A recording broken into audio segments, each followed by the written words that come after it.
I'm able to see everybody that's here.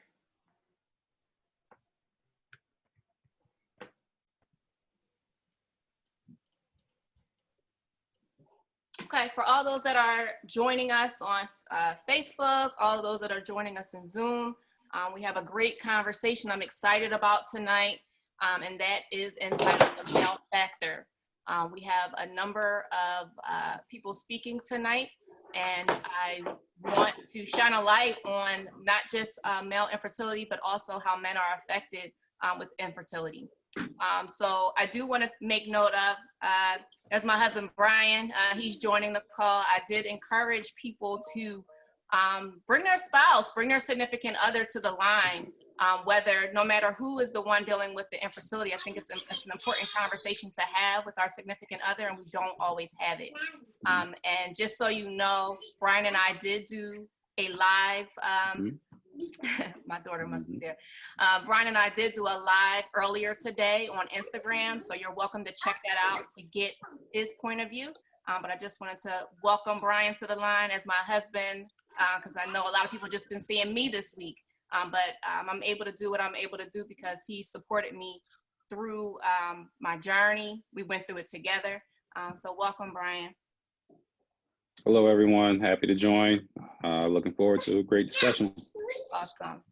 Awesome. All right. So with that, I want to bring up TJ Peyten. And bear with me because I'm also, my computer's a little slow and I want to make sure I get your bio together. All right. So TJ Peyten, a Georgia native with a mission to raise awareness about male factor infertility. TJ currently works as a public health educator focused on improving the training and competence of federal public health workforce. TJ holds a bachelor's in English and communication, a master's in communication, a doctorate in health education, and is currently completing a master's in clinical social work. Her hobbies include spending time with her family, traveling, journaling, eating great food, and watching college football. TJ's infertility journey started in 2013 when, after 5 years of marriage, it was discovered that her husband was the factor in their inability to conceive. Frustrated at the lack of support and resources available for those struggling with male infertility, TJ used her journal as an outlet to deal with the pain. After several years with the world through her book, after several years of coping with their infertility through her journal, TJ finally got the courage to share her story with the world through her book, Semen Secrets, Truths and Confessions of a Wife's Journey Through Male Infertility. TJ's journey to parenthood was not easy, but in 2019, TJ and her husband were blessed to finally realize their dream of becoming parents to a beautiful baby girl. Thanks, TJ. Welcome, welcome, welcome. Thank you for having me. I appreciate it. So you just want me to jump right in? Mm-hmm.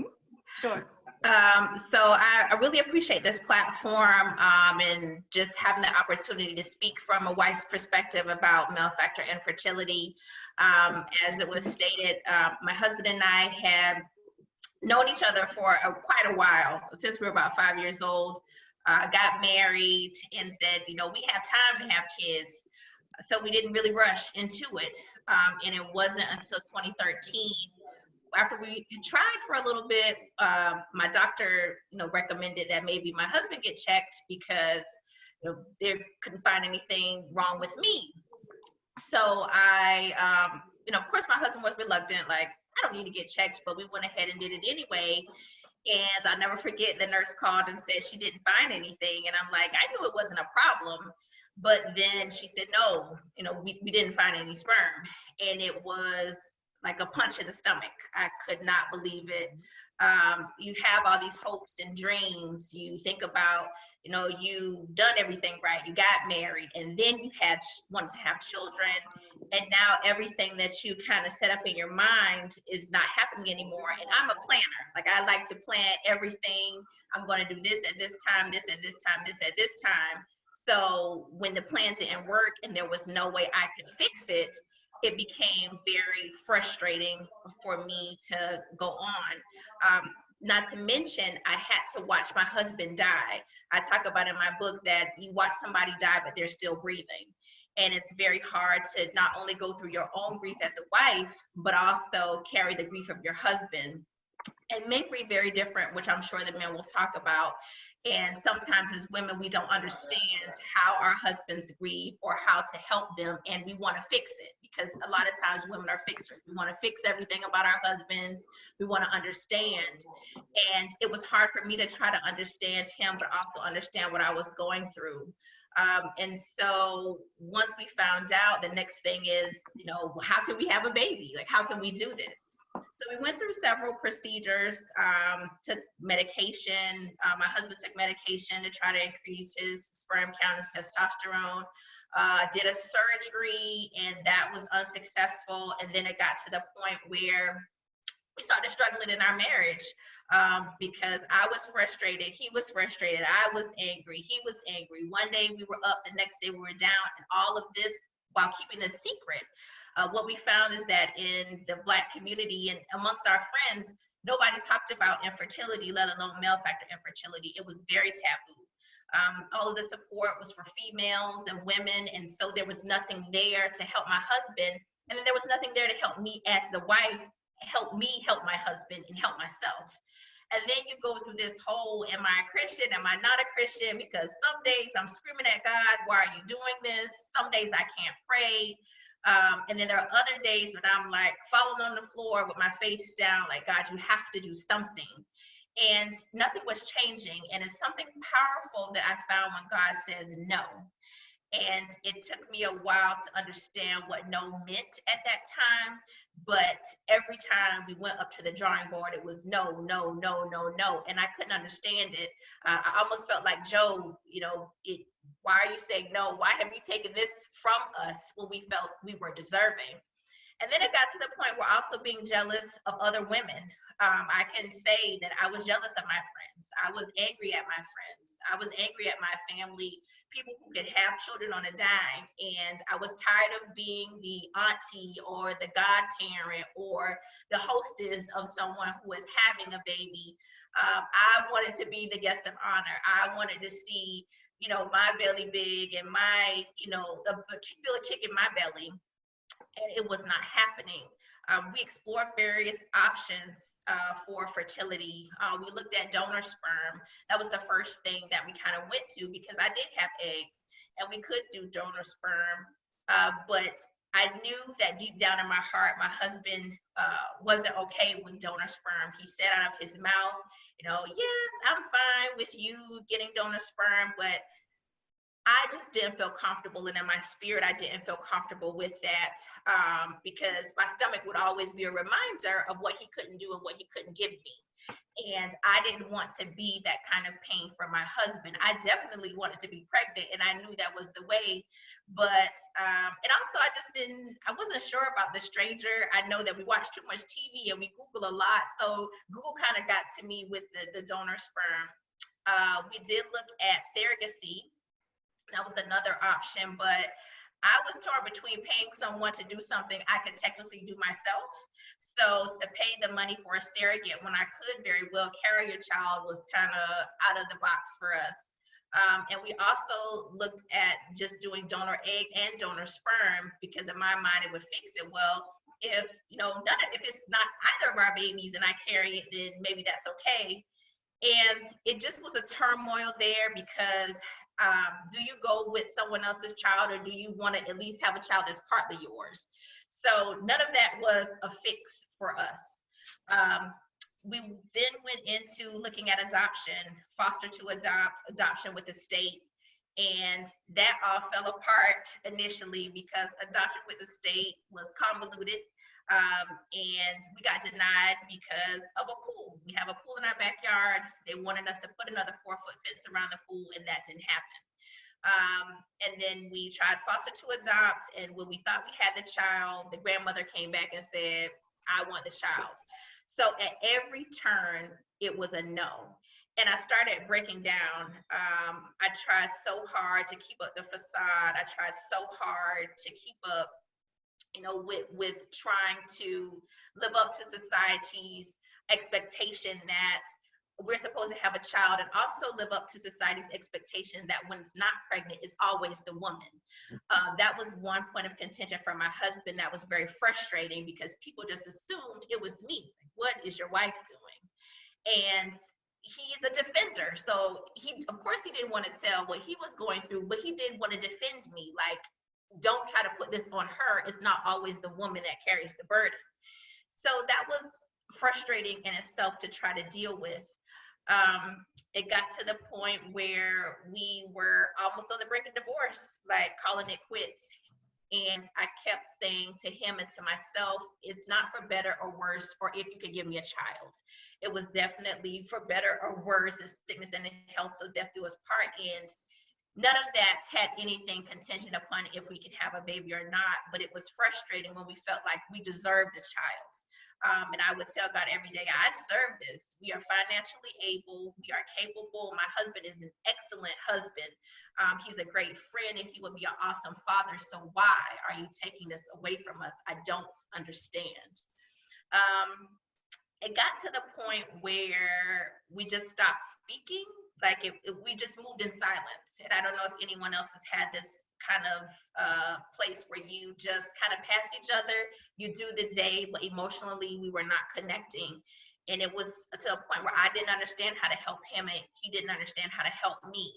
And finally, I had a friend that I saw on Facebook, and she popped up with a baby. And I said, hey, how did she have a baby and she wasn't pregnant?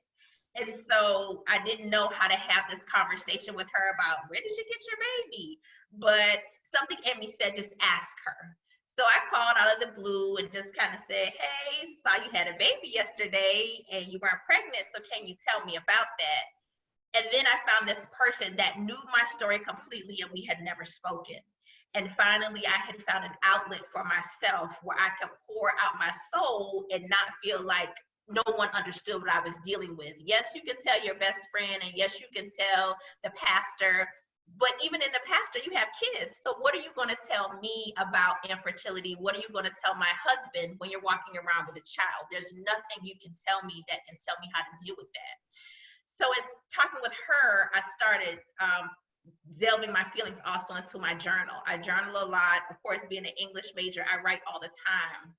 So I would journal my feelings because that was a way for me to get out how I felt without having somebody tell me to pray or tell me to, just hold on, or tell me, in God's timing, or do you want my kids? I could just be in my journal, be in my space, and not have to deal with it.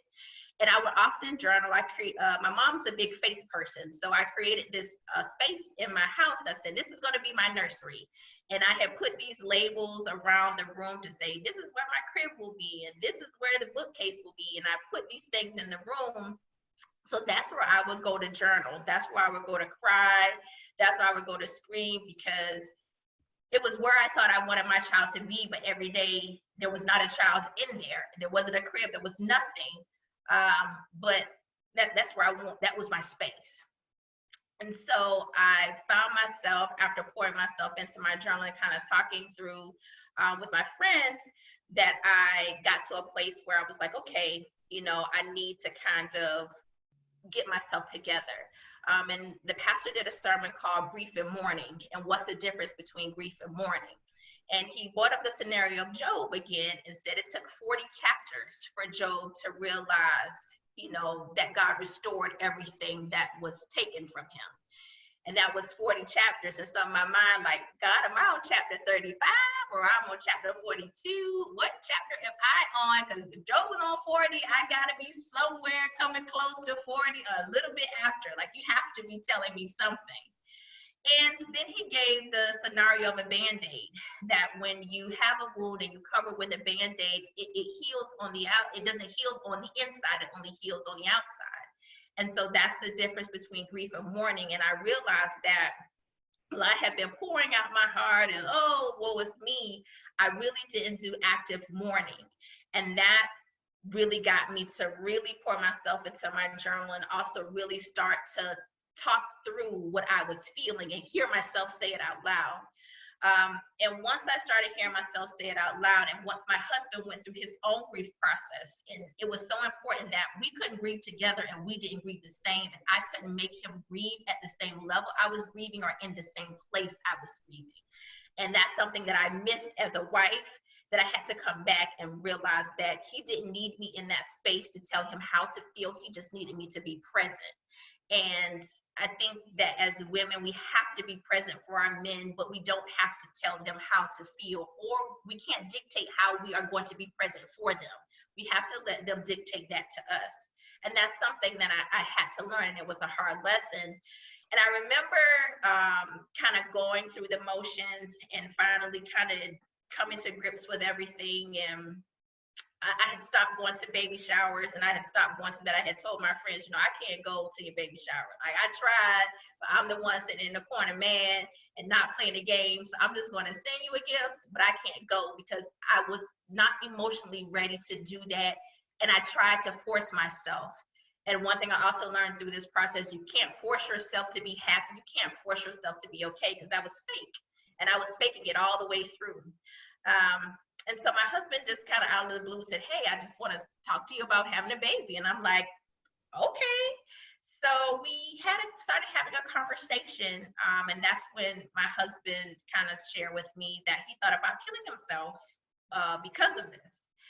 And that's when, you know, my world stopped, because I was like, I had no idea that that was something that you felt inside. And then I kind of came back to myself, like, while I was being so selfish, I was here, you know, wanting to have a baby that was never promised to me, forgetting about the person that I promised myself to for a lifetime. And that's when I kind of had to pause and say, what are my priorities? What am I doing? Because my husband needed me. And I just kept pushing and pushing and pushing and pressing and pressing and pressing, because I wanted to be pregnant, but I couldn't be pregnant alone, and I couldn't have this baby alone. And I forgot about the most important person in my world. And so it hurt me that I hurt him and that I couldn't take it back. And I had to deal with my guilt.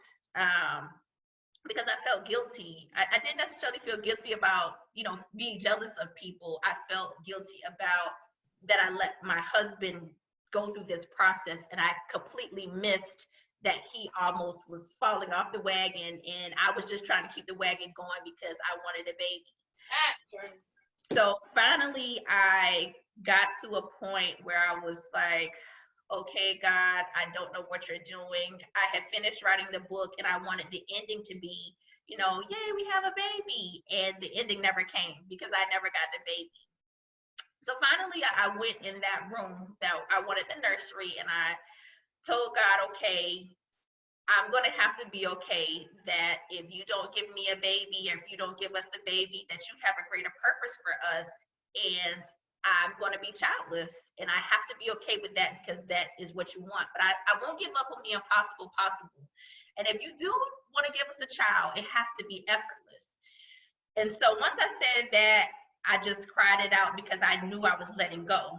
And it was so hard to let go of something you held on to for so long, and you had to let go. So once I let go, I finished the book. And not even 6 months later is when we got the call about our daughter. And I was kind of in disbelief, like, oh, you know, yeah, right. And sure enough, we got the call about my daughter. And then within a couple of months, you know, here she was, and I was a mom. My husband was a dad. I'd never been pregnant. You know, we'd never gone to any appointments and all of that, but here I was with a blessing. And my husband said something that kind of astounded me. He said, it's something when you have your own baby, but it's another something when somebody else trusts you with their baby. That, you know, we had to do a profile book. It was only 10 pages. And out of 10 pages of our life, somebody said we were good enough for them to birth a child and give that child to us. And that was one of the most, you know, profound things he said, but it made me realize how high in esteem God held us.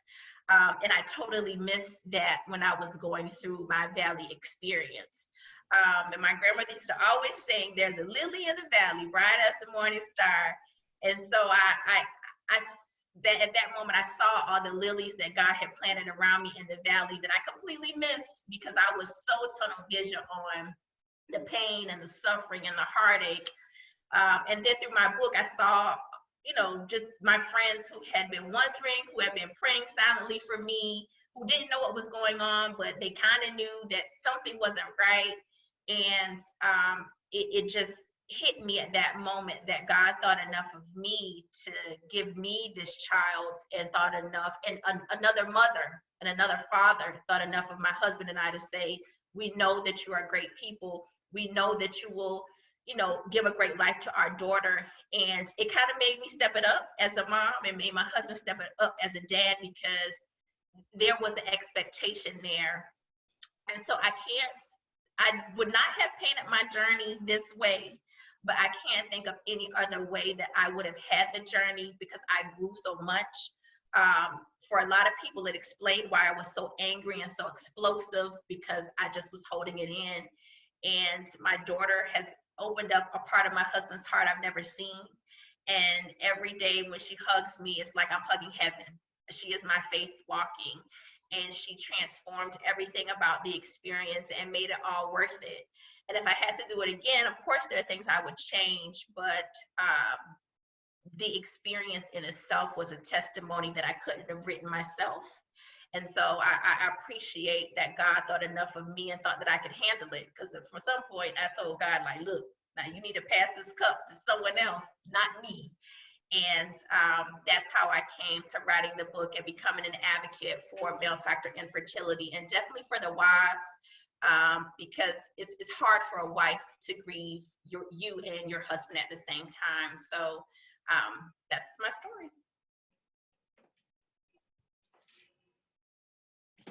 Making sure I'm unmuted. Thank you so much. It's such a powerful story. I think, I even just listening to you, there's so many parallels. Like infertility really has no gender, but like you said, there's so many resources now for females, and it's tough for us to talk about it, but it's even tougher for men to talk about it.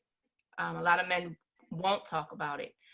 So just hearing the journey that you went through, and I think you were on the live earlier when me and Brian were talking, and it was kind of like the opposite, and how he was talking about how it's great once you reach that point of supporting, but we want to have to be able to have that experience, so I know I'm so grateful for the daughter that you have. I know she's a blessing, and it's like you're destined to be in each other's lives. Mm-hmm. She needed you. And so it's very powerful when God moves us, and you would never know that it would turn out this way. But in order for the two of you to be placed together, the three of you to be placed together, this journey had to happen, and you're able to reach other men and other couples that are battling with it. And could you tell them about your book? Sure. So my book is called Semen Secrets, A Wife's Journey Through Male Infertility. And it's a short read. It's a quick read, but it details my story from start to finish. And it doesn't end with us having a baby. It ended because we didn't have a baby at the time I finished the book. And it goes through everything from, love plus marriage doesn't equal baby, to what I learned about myself through the different procedures, through adoption, IVF, and all those things that we explored. And then going through the grief and mourning process, kind of how we try to piece our marriage back together. And also going through just understanding what is infertility, what is male infertility, and what does it mean. So it's a story about marriage. It's a story about love, faith, grief, heartbreak. It's a story for anybody who's dealt with any of those things. And it's my heart poured out. It's very honest. It's very raw. is what I dealt with, and my situation is my situation, but it's a situation that I'm hoping that can help someone else. So you can get the book on Amazon. It's available there. You can also go to www.semensecrets.com, my website, and you can follow me at TJ Peyten or at Semen Secrets on Instagram, and you can follow me on Facebook, TJ Peyten as well, and get all the information about the book. And I'm an open book. Anybody who's connected with me knows you can ping me on Instagram or send me a message on Facebook. I'm very open to talking about the situation, and also very open to helping anyone I can, whether it's about male infertility or adoption or just how did you keep it together in all of this. I definitely want to be a resource. So if anybody needs anything from me, I'm open. I'm here to be a blessing. I've been blessed to be a blessing. So that's how you can find out more about me, and definitely pick up a copy of the book to learn more about our story. Awesome. Thank you. Thank you. All right. We have another speaker this evening, and what we'll do is, because I think it's also important to hear from a male's point of view. So we're going to do that, and then we're going to do the Q&A at the end. But while we're doing this, feel free to use the chat, because we may be able to plug in some answers as we're going along while people are speaking, if there's questions specific to what's happening in real time. All right. Thanks, TJ. All right, so next up we have Brandon Johnson, and I'm going to go ahead and read his bio before he speaks. Brandon has been married to his wife Lauren for 9 years, originally from Chicago, and graduated from Governor State University with a BA in psychology and a master's in addiction studies. Currently lives in St. Paul, Minnesota, and loves to watch football and bowl. He is the owner of Infertility Isn't Inferior, a male and couples focused infertility therapy practice. Brandon wanted a family and never thought infertility would be an obstacle. Shortly after being married, his wife and him tried for a child. However, conception did not come easy. After his wife went through usual tests, he was finally tested. 3 different sperm analyses, 2 doctors, and 2 ultrasounds later, he was diagnosed with azoospermia. Did I say that right? Okay. Yes. I went through an emotional roller coaster and lost my confidence as a man. I'm trying to change the person. He lost his confidence as a man and realized there was no one to turn to. The road was lonely. He endured 5 failed IUIs, 2 failed donors, and 6 years of tears before they grew their family through adoption. He now has a beautiful 2-year-old son. As a licensed therapist, he knew he needed to seek therapy, but quickly realized the severe lack of male therapists, especially those that concentrate on infertility.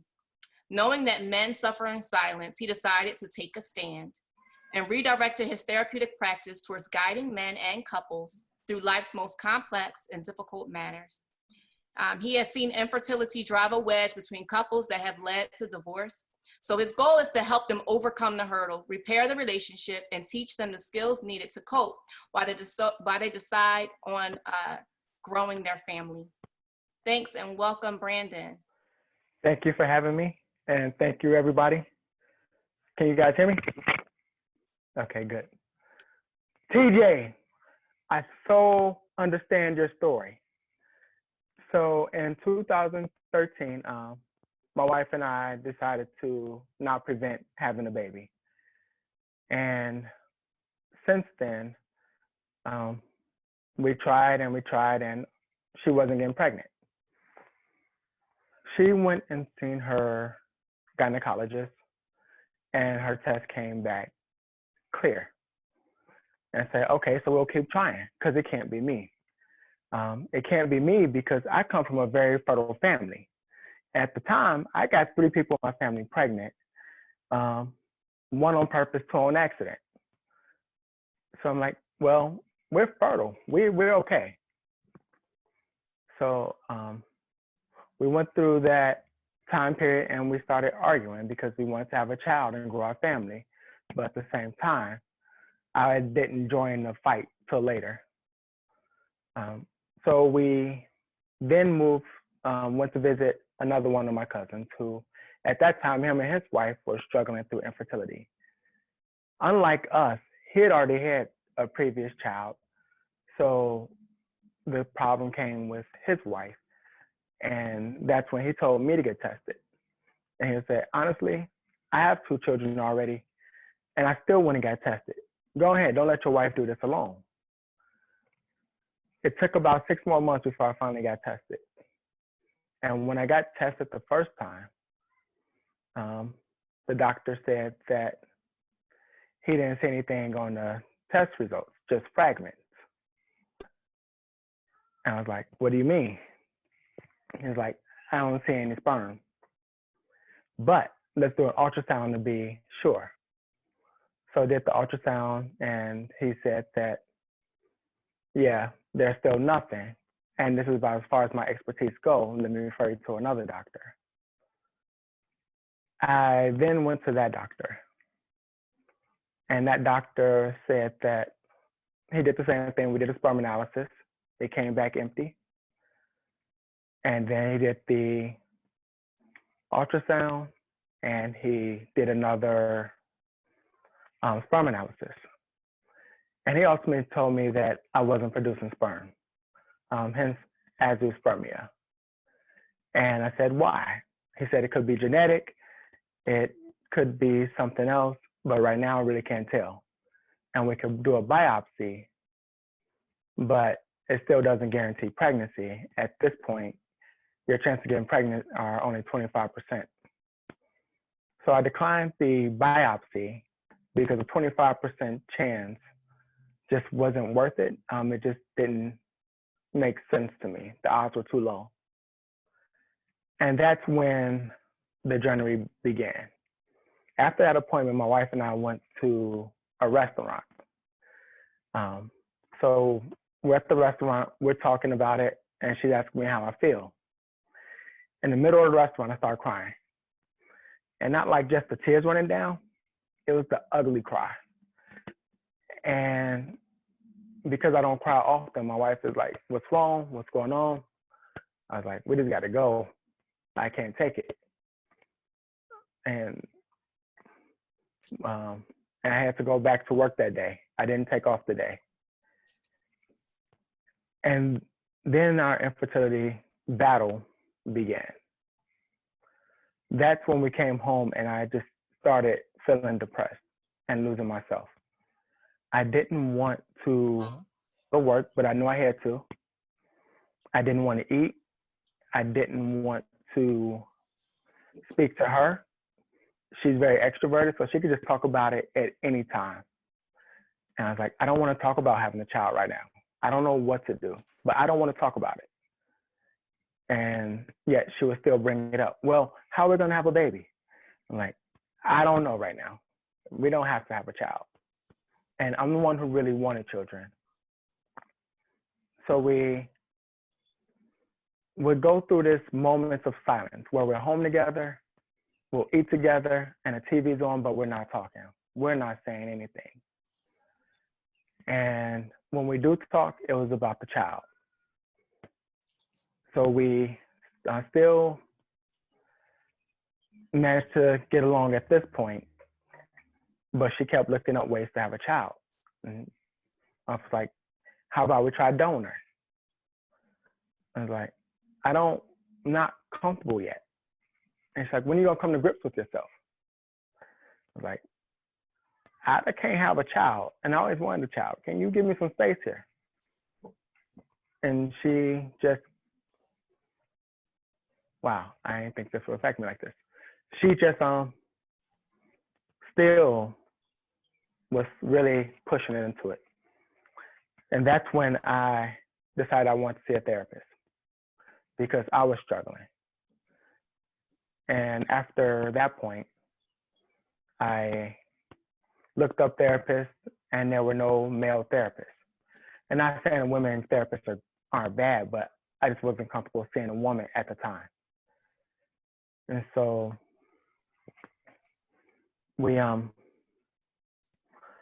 I couldn't find one. And so I had to open up to my wife and started talking to her about it. And with her being so solution focused, she was like, you do have a cousin, you're both dual related. Do you think we could try him? And I had some reservations, but eventually I said yes. And we were planning it, we were talking about it. We were in Minnesota alone without family, so we were trying to figure out how to do a sperm analysis for him in Chicago, get it to Minnesota, look at all the legal ramifications. And at the end of the day, he dropped out right before the test. And I was like, I can't do it. And said, if it's meant for you to have a child, God will bless you.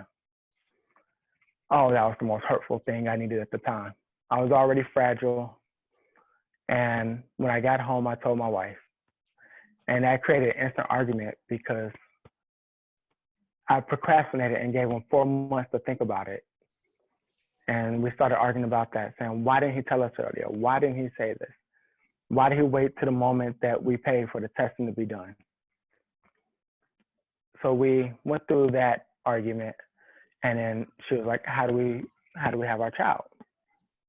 And that broke out into probably to our biggest argument thus far, which like, I don't want children anymore. I don't even know what I want to do anymore. I just want to curl up and just exist at this moment.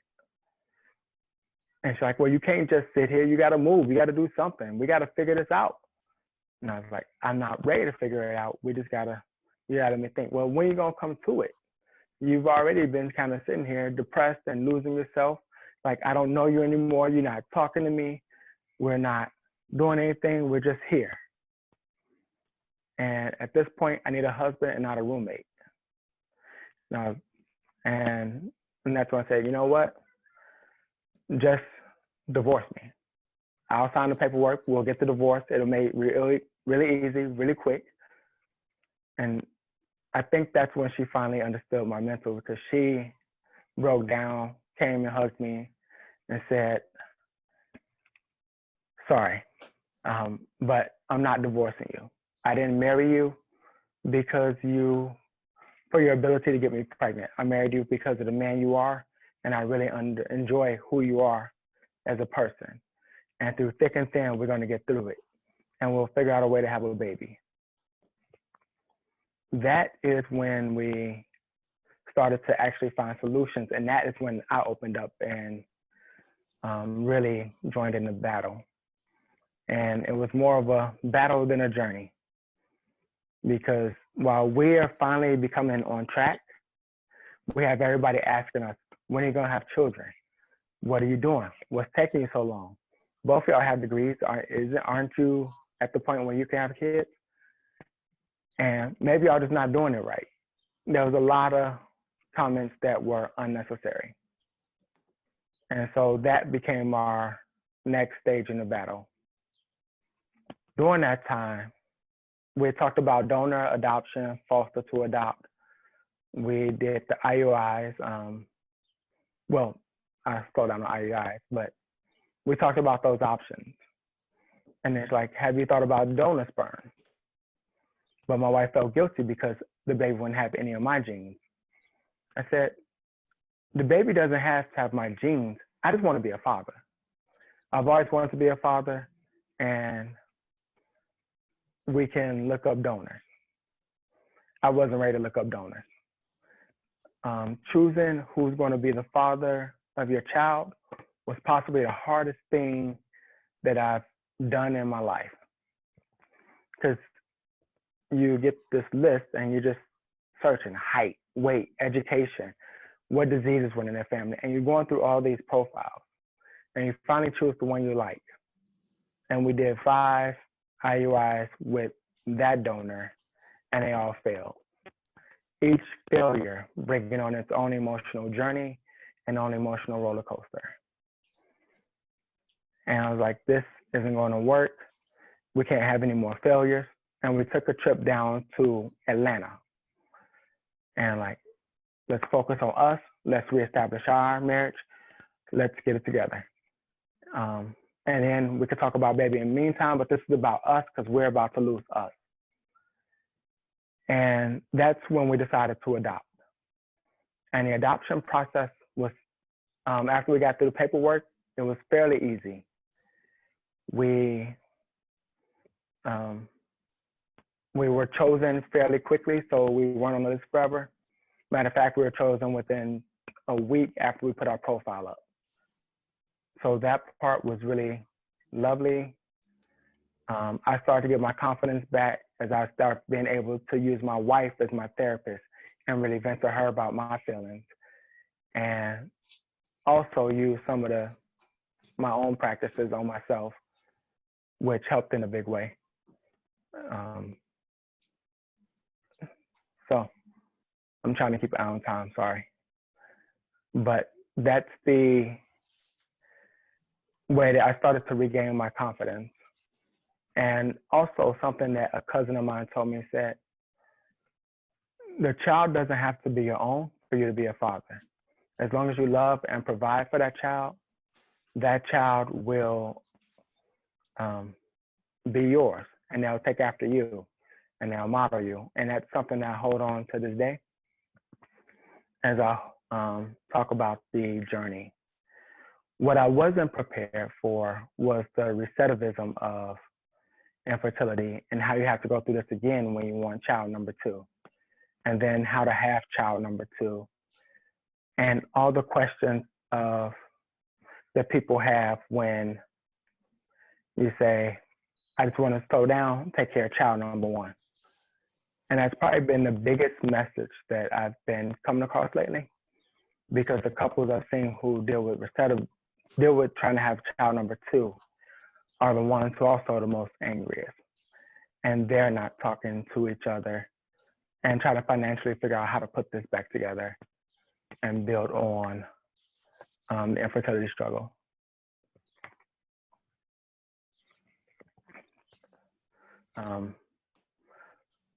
So that's an insight to my journey.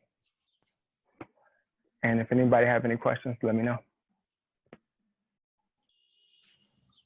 Awesome. Thank you so much for sharing your story, Brandon.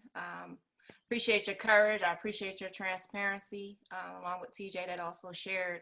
Just getting to hear both sides, and it's stories like the both of you that a lot of people don't get to hear, that a lot of people don't even realize. You know, I've even it's the second year I'm doing this conference. Obviously, it's virtual this time, but when I was trying to pass out information for this type of conference last year, I was passing them to everybody. And I even had some people hand them back and say, oh, this is for females. This is a female conference. You know, no. Like, so it's like this stigma around it, or people have put it in a box or labeled it as a female issue. And it's not. It's a we thing, and it affects everyone. There's no gender attached to it.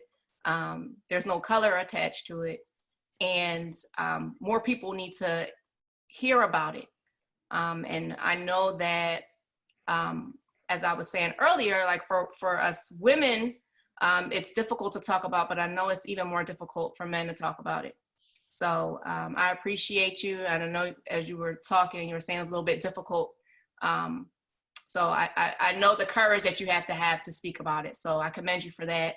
And I pray and hope that there's someone listening. Actually, there's a lot of people tuning in right now, both men and women on Facebook right now. So I hope and pray that there's someone that's pricked. They may not have had the courage to register, to sign on. And that's why we chose to stream it live, was because I know it takes a certain courage to even go to the doctor. Like you said, like you could sit on information. I know I did that. I had a doctor's name that could be of help to me, but I had to first reconcile that with myself and realize, okay, there is something going off my body, and I have to accept that and go seek help and truly become an advocate for myself. So every step that we take is a step of courage. It's a step of courage for you to speak about your story. It's a step of courage for people to register, to even, you know, there's people that want to be on here, but are like, you know, I don't want to deal with that right now.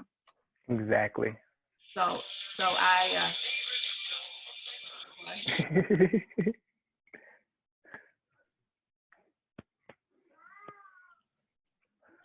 but I do want to say this before we close out. If any couples out there who are seeking help with therapy and getting through this struggle and understand it more.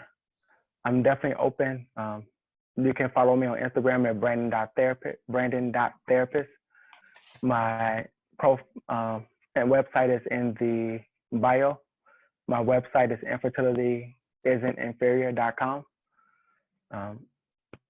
So I do have openings right now if someone's looking to try to get over that hurdle, because it is hard, it's emotional, and when you're telling your story, you never know how you react to it, like you said. And we have to be brave about it and let people know. And more so, deal with ourselves and our spouses. Absolutely, absolutely. And I will make sure that everybody has that information. I'll make sure they have your information and TJ's information. But I definitely want people to know about her book, and I want people to know about your therapy practice because, just that you do that specifically, I think is very, very important. And sometimes men feel more comfortable talking to another man about this. So I think putting that information out there and making sure more people know about your services. Do you do virtual services? I do. It's all virtual. Okay. Well, now that's all people are doing right now, but with yes. COVID. But I want to make sure that I connect people with you.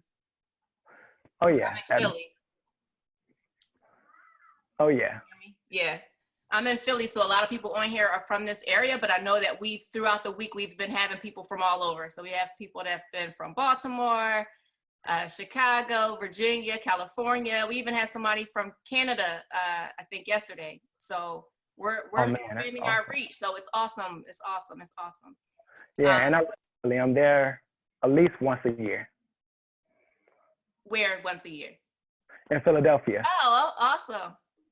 Philly, Baltimore, DC, and North Carolina. Okay, cool. All right, so with that, we do have another person on the line that has come on and is passionate about male infertility as well. His name is Will. And I also want to be mindful of if anybody has questions. I'm going to let Will give some comments. And if anybody has any questions for anybody that has spoken, please feel free. Use the chat if you would like to speak. Just raise your hand. You can hit the button that says raise your hand, and we'll make sure to unmute you so that you can have something, share what you would like to say.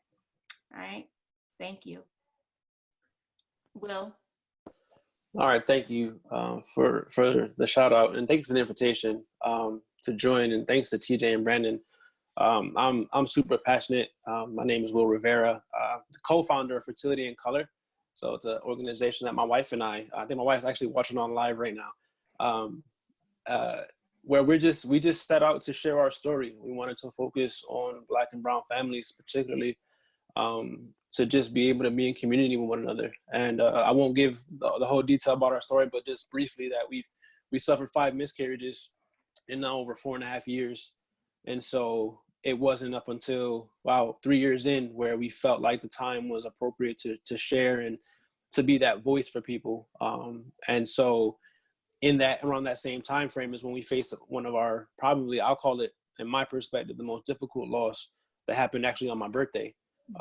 So there was an impact that I could never have expected. The first couple times as a man, it was I felt like my role was to keep things in order, keep things normal, I like to say, but not realizing that there was not, the normal I knew was no longer, a reality, right? So while my wife was grieving, I went back to work. I did, went to do the groceries, pay the bills, like keep everything going as smooth as possible so she can sit in her grief. And as I was sitting here listening to both of you, I keep replaying back what that looked like.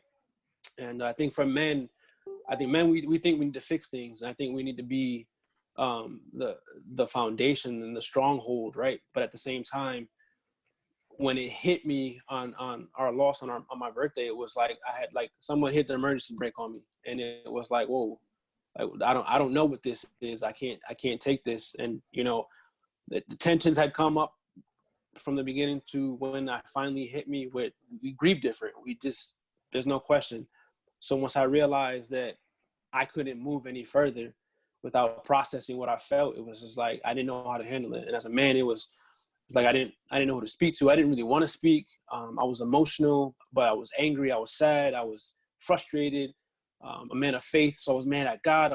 It just was a flurry of emotions. But I'm passionate because I feel like men are, the analogy that my pastor helped me see was that my wife and I were on the same journey in the same car, driving in the same direction. We were just looking at where we were headed in a different perspective. And so oftentimes the passenger gets overlooked. And so I looked at it like it wasn't an envy thing. It was just like, but wait a second, like I'm still here. I'm hurting. I'm part of this process, because not only am I hurting, I have to see my wife experience something that I can't fix or I can't take away, which was the physical aspect of it. So fast forward to now, where we feel like Fertility in Color is a place for community and place and Fertility in Color men is a place for men to be themselves and to be open and to share with one another. You know, we've gone through it. We're in Connecticut right now. I did spend some time in Philly too, in my undergrad. But we're in Connecticut, and we've had to drive over an hour to find support and community.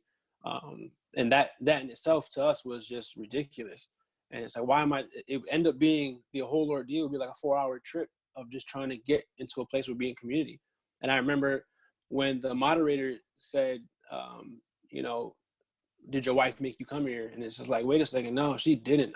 When she brought this up, I wanted to be here because I need this just as much as she does.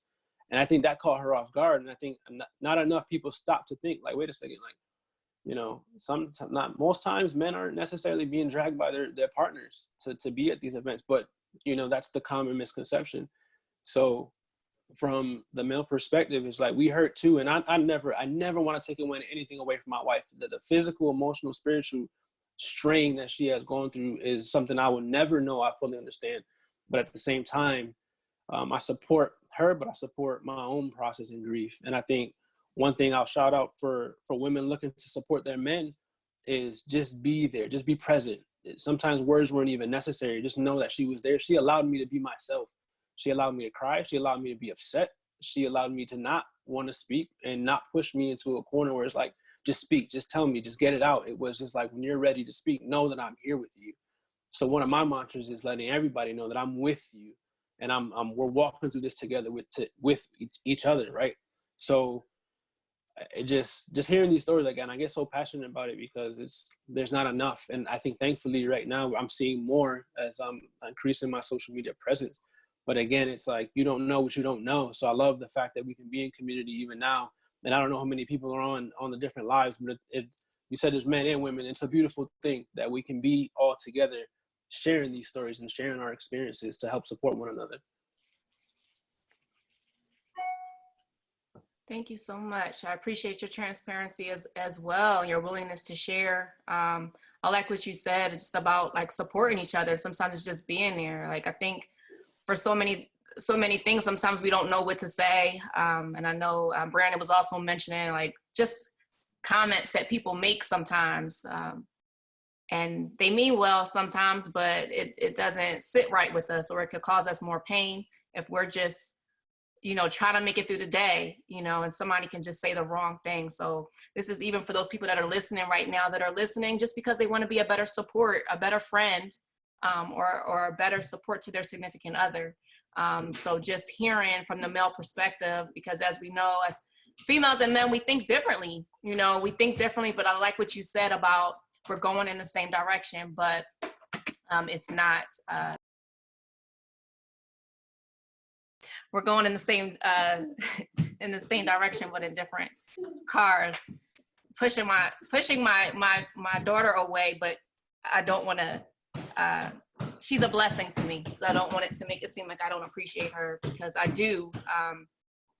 So for those that are just tuning in today that don't know, that me and my husband struggled for 5 years. I went through surgeries, went through all the things that you're saying, but on the female side.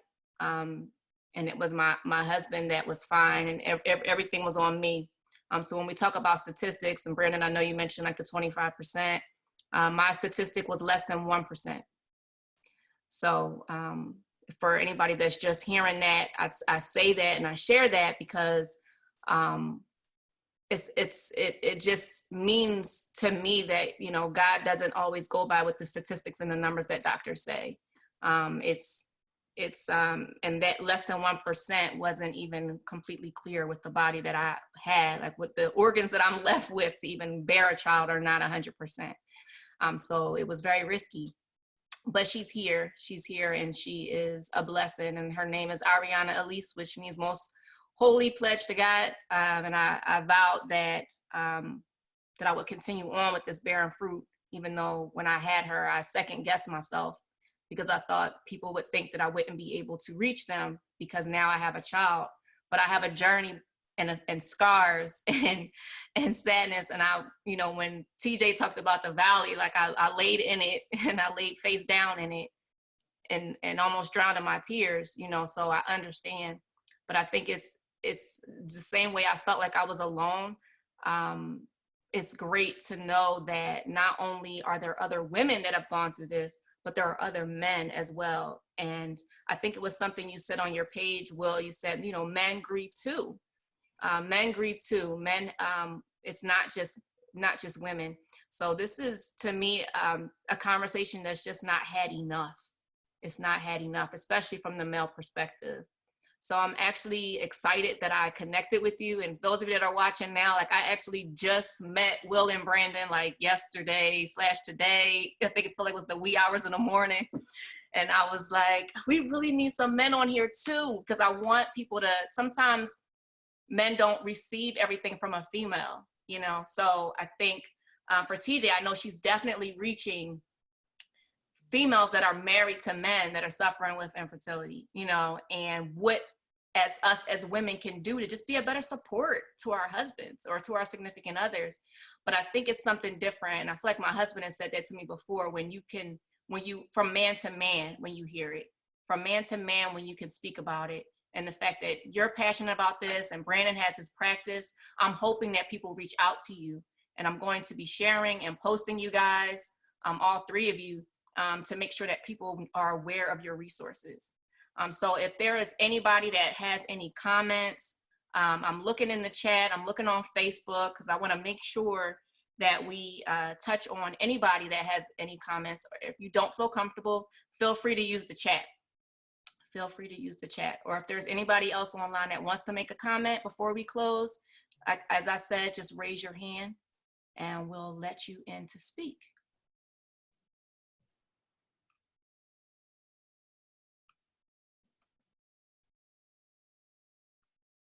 Okay, I don't see anybody. There's somebody with their hand raised or chat. Is it? Yeah, I saw something just pop up. Oh, that's my husband. Hey, can you hear me? Yes. Oh, okay. Hey everyone. Again, I wanted to just quickly add a comment. I think what was already shared is more than sufficient, and nothing, you know, needs to be added. Like, those are three distinct journeys and testimonies.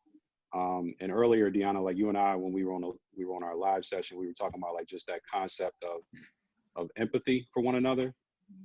You know, I had to, when you and I were going through our infertility struggle, I had to become more empathetic with the fact that although I had reconciled to the fact that we may or may not have children, I couldn't force you to be there. Like, I had to, you know, even if it meant me personally not being okay, I had to become not okay so that we could go on this journey together.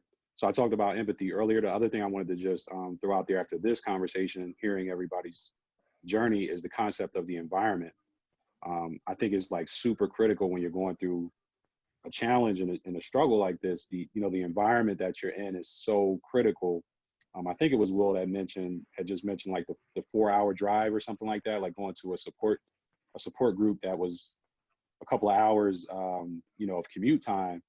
And I distinctly remember, Deanna, you and I going to what felt like so many excruciating like support groups, and the reason it was excruciating was because of the environment. Like, there wasn't much, you know, we're both spiritual people, and there definitely wasn't anything spiritual about the support groups that we were going in, and it didn't feel like there was much hope or optimism. So, you know, I can't speak for you, but I felt like, you know, we would go in already feeling horrible about our state that we were in, and the challenges we were facing in infertility, and then come out of the support group feeling worse. Like after we sat through it for hours, like, oh my God, like I can't continue to do this. Like we need something that's going to be a voice of positivity and hope and reason, not more like doom and gloom. Although I know every human has to kind of vent and process in their own way. So I just wanted to make sure I just stress that the concept of empathy, which we talked about, but also the concept of environment. Like you have to get around people and, all of these venues that are being mentioned, all these, therapy avenues and things like that. Environment is super critical. Otherwise you could potentially drown trying to go through a challenge like that.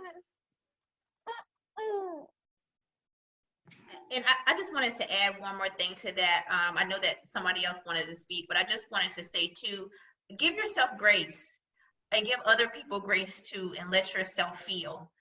Sometimes we feel bad about feeling, and you have to let yourself feel whatever those feelings are, and don't apologize for that, and you don't owe anybody an explanation for that. So oftentimes we try to protect people, so we hold our feelings because we don't want them to feel bad.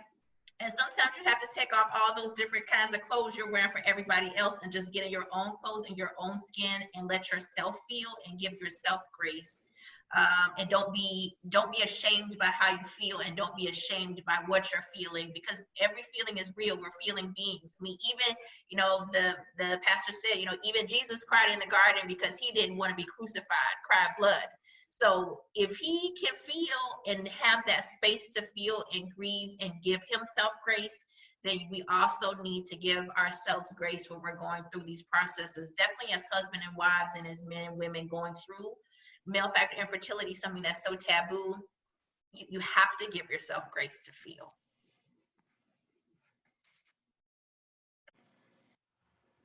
Okay, thank you. You're absolutely right. I think Infertility and Me wanted to say something. Hi, everybody. My name is Monique Farouk, and my husband and I went through 4 years of infertility.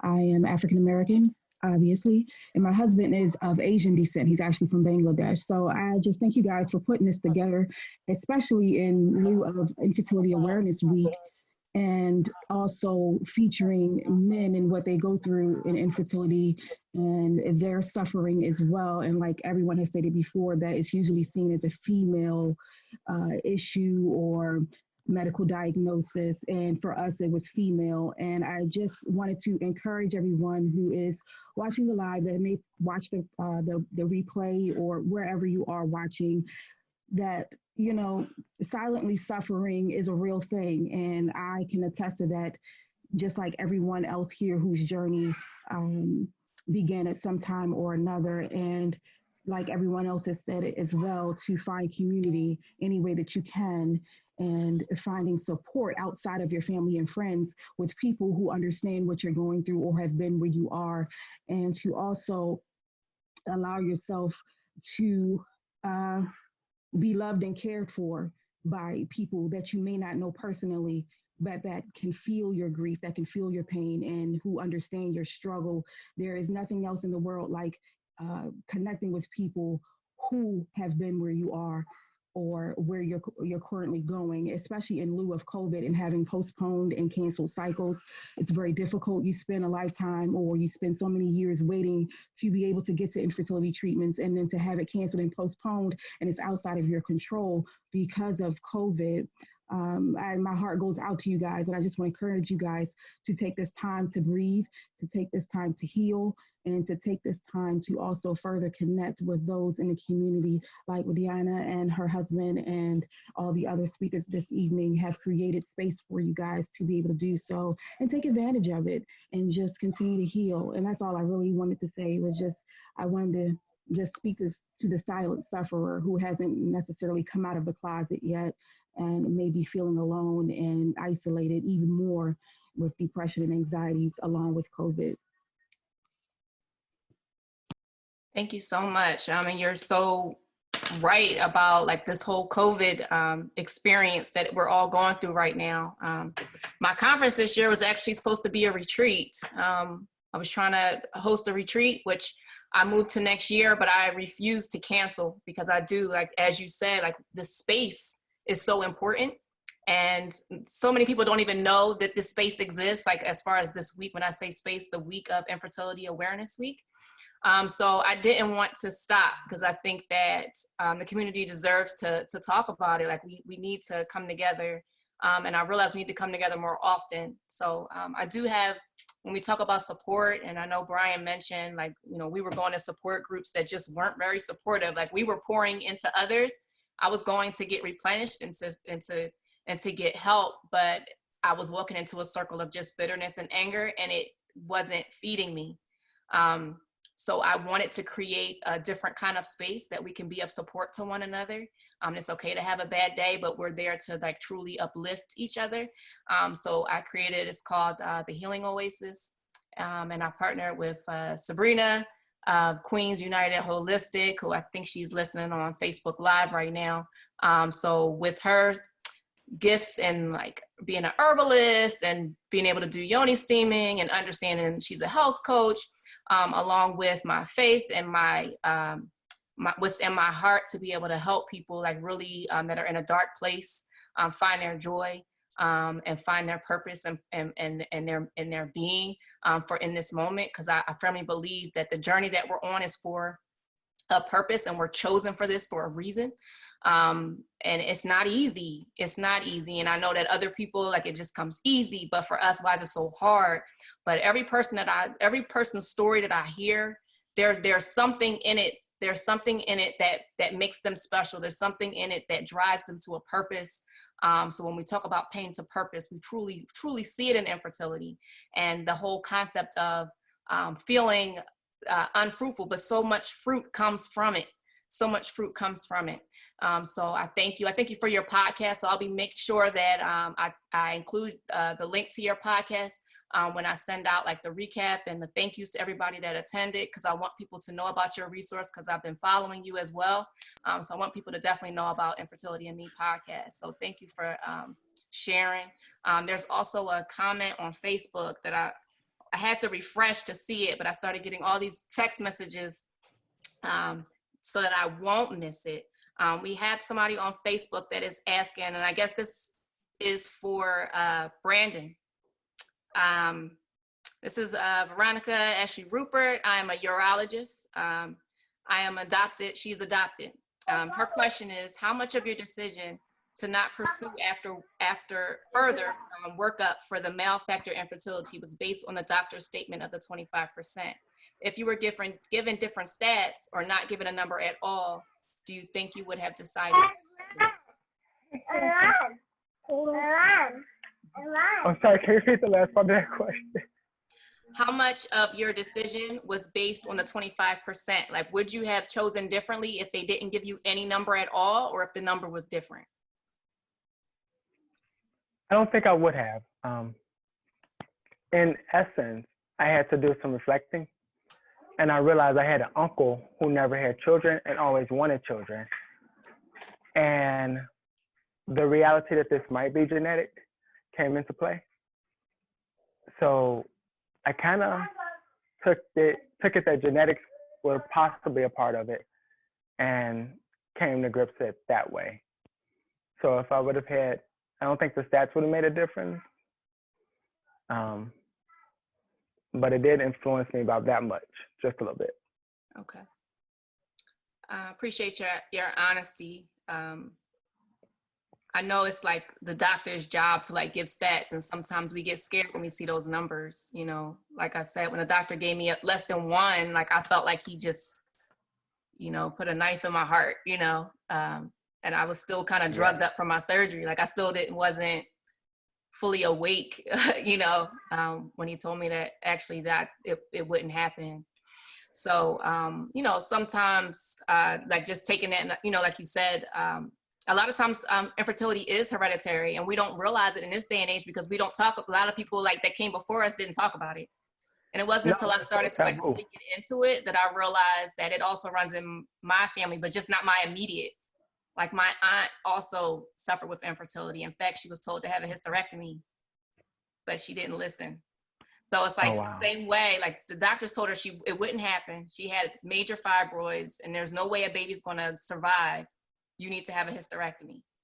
So, you know, sometimes it causes us to advocate for ourselves. And like she winded up, you know, my cousin is now like, you know, he might even be it might be 30 now or in his late 20s now. So, yeah, my little cousin, he's not so little no more. He's a grown man. But had she done that, you know, by listening to the doctor, you know, so sometimes we can sell ourselves short, you know, listening to numbers. So, you know, but at the same time, I know you're blessed with this beautiful blessing and I hear them in the background. So, you know, but that's just to anybody that's listening, like, you know, doctors give you, even when, you know, when people are dying, you know, they give a number like, you know, you got 6 months and they wind up living for a few years, you know. Exactly. She has another question and it says, would like to know how your doctor could have met your needs in other ways, whether that be an emotionally in or delivery or just any feedback related to interaction. I guess this is coming from because she's a urologist. So she's just wondering from a doctor's standpoint, you know, because sometimes doctors don't have good bedside manner. You know, sometimes they deliver information and numbers that just aren't, you know, well received because they didn't dish it out properly. So what would you say to that? Definitely emotional. And I thank you for asking that question. I really do. Because I first went to my general practitioner and he was completely lost. At least he was honest about it. And the first doctor he referred me to was really abrupt. So there was no gentleness in breaking the news. And the last doctor I seen gave me a sports analogy, which wasn't helpful at the time. So definitely be more caring and considerate. And going to the appointments with my wife and seeing how her doctors interact with her, they were really concerned, really loving and genuine about how she felt. And mine was more cold. It was cold. So definitely just been more emotional and compassionate during that time. And this is TJ. I just wanted to speak to that because we saw 2 urologists as well. And one was very money hungry. It was very evident in everything that they did. But we had one that was fabulous. And I think what made him fabulous, and my husband often talks about, is he was able to give us the medical, but he never gave up on the miracle. And so he always said that, you know, this is what it says, that you may need to pursue this, and this is the reality of the situation. But I will never say what will never happen. And it wasn't that he was giving us false hope. It's just that he understood where we were, where we were spiritually, and he understood that helped us to say he never gave up on anything. And he also was good with me and my husband. And I think that was important for us because when I went in, you know, I was hell bent on this is what we're gonna do, and he had to say, "Now, Mrs. Stud, da da da da da, this da da da da da." So we had to do separate whatever he was doing versus whatever I was doing, but the doctor was able to speak to both of us. And I think that was helpful as well. You got to talk to both people because they're both in the struggle together. I agree. I wish I had your urologist. Can I share something real quick too? Because I think first, yes, it's great that a doctor is actually asking this type of question. So I've been to 2 urologists myself, and then my wife we've been to, I can't even tell you how many different types of reproductive specialists or doctors or OBs that there's bedside manner. It's again, from the simple things of at least showing that you like, it's frustrating to walk into an appointment and it's like, all right, so why are you here? And it's like, you go through all these, you know, questionnaires and everything. It's like, at least show me that you spent some time to at least look over my file, especially the first time appointments where it's like, it's already complicated and it's already difficult. We don't want to talk about this, but, you know, make it at least so that you took time to at least like, prepare for this type of appointment. And then from the urology side, from my perspective, it's not always easy going to a urologist to talk about myself and what could potentially or might not potentially be impacting our ability to conceive full term. But I think one doctor was extremely difficult to get a hold of, one urologist was extremely difficult to get a hold of. And then when you did, it was no apology. It was just like, well, either come in, and then I don't really have anything for you. I mean, I was preparing a post actually with all the quotes from this one urologist. It was just, from, you're just unique, or there's gray areas in medicine, so I don't know what to tell you. To another urologist that was actually a little bit more pleasant, and broke things down and gave specific analogies, and actually sat and talked through it with us, seeing that, and he saw our tenseness in that appointment, and you could tell he recognized it and wanted to make sure that we left out of there at least feeling comfortable with the plan. So I think just being present and listening, and not only listening but hearing your patients and understanding where they're coming from and how difficult it is to have these conversations, especially because most of the time it's probably a repetitive conversation now at this point. So it's never easy to talk about. It's never easy to be in front of a doctor, but at least making the environment, I guess, a warmer, more comfortable place is definitely a huge help for both parties. It's something that Will just touched on too. Education is so big. Definitely a male factor infertility. I know that our urologist, he came with charts, he came with research, he came with diagrams, and he didn't make us feel rushed. He made sure he made his appointments 2 hours at a time, because he knew that for every couple it was going to be different. So every time I went in there, I left with something different. And we left with, this is what the numbers mean. He didn't have a nurse call us and tell us what the numbers were. He sat down and broke down every single piece of whatever it was. So we didn't have, even the Google things that I found this on Google. Can you tell me what this is? He was always there to kind of say fact from fiction, yes and no. And so the education also was very important. I love that. It's very important for us to have, doctors that are by our side. I've been saying all week, first we advocate for ourselves, then we can find our advocacy team. But in order to find that team of people or team of doctors, we have to be able to do our due diligence to find that for ourselves, and also realize that sometimes we need a second opinion. So once you find that doctor that has the good bedside manner, like you said, can give you not just treat you like a number, like send you the stats, but also like walk you through that process. And I too had after going through a series of not so good doctors, was able to find a doctor for those people that are local. His name is Dr. Barmat. He's part of Abington, and he was awesome. He was the first doctor that really addressed my concerns, didn't treat me like a number, and first wanted me to be well before a child could come into the picture.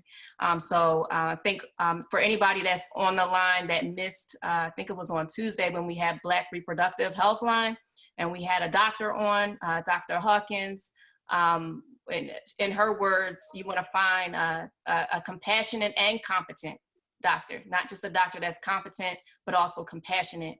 And that's what you really, really want to look for. We do need to wrap up. This is a great conversation though. I think this is really groundbreaking because we don't do this enough. Just come together and talk about both sides and talk about, it's like we're all in this together. And this is actually the first night that we've had so many people like really tuning in live. We have so many people tuning in live on Instagram and Facebook that are really tuned in, male and female. So this is just wonderful, and I know it's doing my heart well. There is a comment in here. It says, I truly value and love this session and conversation. I hope that even more medical professionals come to understand the impact of infertility and loss on the father as well. During my story, after 4 years of trying to become pregnant and then having a miscarriage, the doctors made me complete a checkup and final ultrasounds alone. After it was confirmed I had a miscarriage, although my husband wanted to be there to see the baby for the final time, they lied and told him that they would bring him back after asking me a few questions and never did. He was heartbroken to miss that final ultrasound, bedside manner, and realized the difficulty of the loss for both parents is so important. It felt like my husband's rights as a father had been taken away because our baby was deceased. And that's truly, truly heartbreaking. Again, when we talk about the importance of male and female in this situation, like sometimes it's just not weighted as if it's important. Like, why wouldn't they do that? So we have to fight for that. But I thank you, although it's, she put it in the chat, but her courage to share that with us. So I wanted to make sure that that got read. Thank you for creating the space for the community of color. Yes, yes, yes, thanks. So with that, for those that are just tuning in, we've been doing this all week. If you have not watched any of the other videos that we've had each day, you can catch the replay on Facebook. All of those videos are up. And we have our final day tomorrow, which is Afrobeats aerobics. So we're really just want to celebrate our bodies. I think, you know, too often enough, we are going through doctor's appointments, or for those that are going through IVF injections, or for those that are going through therapy, which therapy is very important. So I'll make sure to plug that information as well. But sometimes we just need to celebrate and be. Exercise is important to keep us healthy, and we first have to care about our bodies first before we can bring a child into the picture. So I thank everybody for joining on. If you haven't registered for tomorrow, please do so now. We would love to have you a part of it as our finale. And as I said, I have a monthly support group. So if you're interested in that, reach out to me, please. And I'll make sure you have the link to that. If you're following me on Instagram already, that link is in my profile. So you're welcome to join there, and look forward to next year, because we'll be sending out information. We are going forward with our retreat, which will be around this same time next year. So with that, thank you so much for tuning in. Thank you to all of the speakers. Appreciate you, and all the best. Thank you. Thank you. Thank you. Thank you.